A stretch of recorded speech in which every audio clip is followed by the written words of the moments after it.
Nga kay Daniel sa airport doon nakita. Oo. Ano istorya nun? Pinagkaguluhan.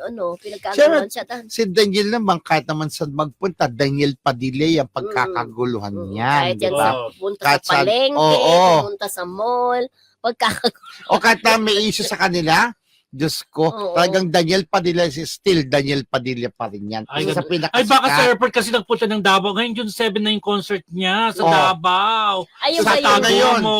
Yung bagong Pilipinas ba yun? Ayun din yung pagkakaisa. Ngayon June 7. Oo, June 7. At nandun din si Darren Espanto ha. Mhm. Marami pala sila doon, friends. Si Darren, si ano. Kaya nga ngayon nagiging issue na kung sino ang ang mas malakas daw ang hatak pagdating ng eleksyon. Si Daniel ba o si Darren Espanto? Mhm. Kayo, Ayaw nga. sinong mas malakas ang hatak sa palagay Debate, nyo? still Daniel. Ganon. Yes.